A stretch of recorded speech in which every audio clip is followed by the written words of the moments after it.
So I want to begin the discussion about first mention how you are supposed to introduce a particular source.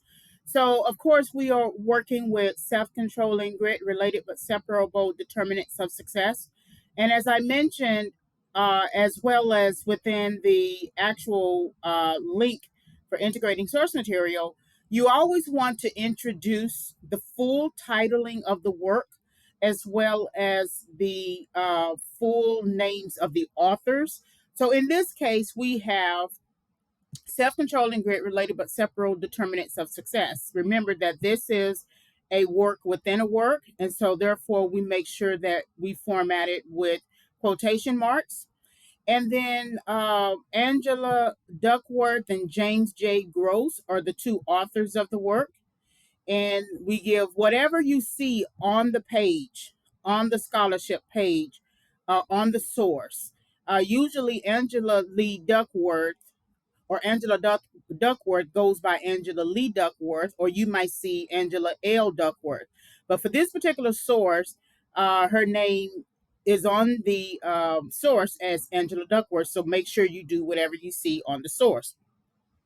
And so we've already introduced the source. This is the title of the source, full names of the authors, and we bring in just a summary of what the source is about, at least one part of it, where the two authors are discussing grit as one of two determinants of success, and therefore we still need a page number. Then once we know for certain that we have already introduced the full names of the authors, then we can refer to them in an abbreviated form, so Duckworth and Gross.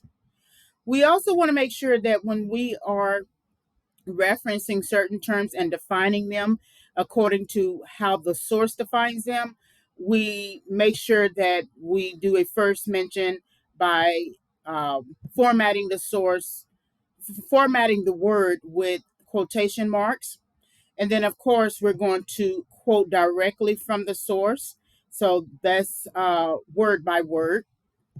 And because we mentioned the source at the beginning of the sentence line, we do not need the source here.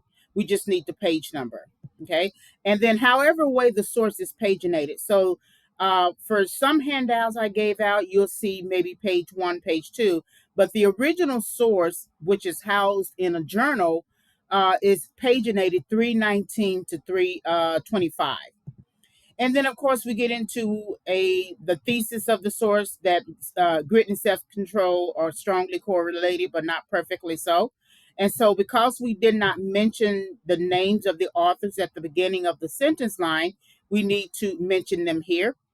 Remember, for MLA, you do not need the ampersand. You need the full and here, which is a coordinating conjunction. So that's Duckworth and Gross, and then page number. You do not need a comma in between, and you do not need P period 319. And then, we didn't mention the source at the beginning of the sentence line, so we must place this. We didn't mention the names of the authors at the beginning of the sentence line, so we now place them at the end of the sentence line. And so we're just explaining what we just typed in terms of the thesis of the work. So there isn't a need to add a citation or reference any of the authors here.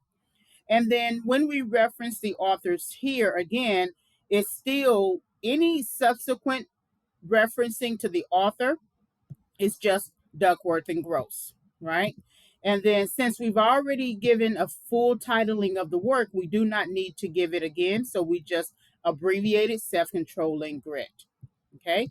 And so again, this is first mentioned, and then what you do with subsequent referencing.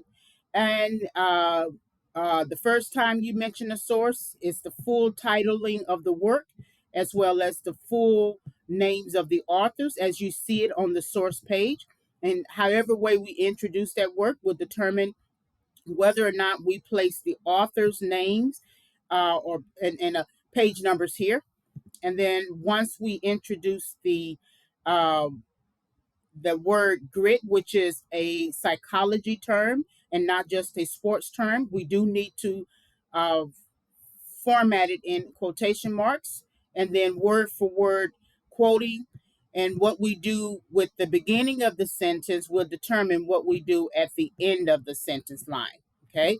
We did not mention it here, so therefore we're going to mention it here. We did not mention authors here. And then it's a continuation of Duckworth and Gross, and then an abbreviated form of the title, Self-Controlling Grit. So this is how you would do a first mention in your essay.